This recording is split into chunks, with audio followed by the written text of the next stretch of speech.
Pokazat ćemo vam sve opcije parkinga koje možete upisati prilikom uređivanja informacija. Dakle, jako je bitno da označite opcije bez obzira da li imate parking ili ne, tako što ćete kliknuti na opciju promijeni i upisati ne ukoliko nemate parking, da ukoliko imate da plaća se ukoliko imate parking koji se plaća i da besplatno ukoliko je besplatna opcija parkinga. Ukoliko nemate, dakle kliknut ćete ne i na opciju sačuvaj.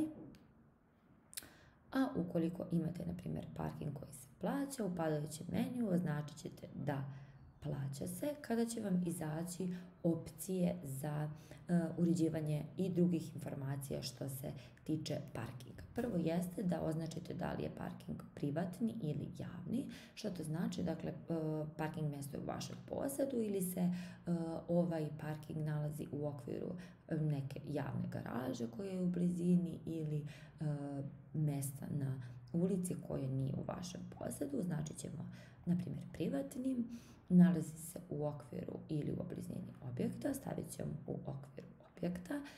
Označite gostima da li je potrebna rezervacija ovog parking mjesta, nije potrebna ili prosto nije moguća, stavit ćemo potrebna rezervacija. Zatim označite cijenu za parking, na primjer stavit ćemo 5 € da li je to po danu ili za ceo boravak, u ovom slučaju označit ćemo da je po danu, a u donjim tagovima označite o kakvom se tipu parkinga radi, da li je parking na ulici, da li je garaža, bezbedan, parking mjesto za invalide ili stanice za punjenje električnih vozila. Označit ćemo garaža i kliknuti sve na opciju sačuvaj.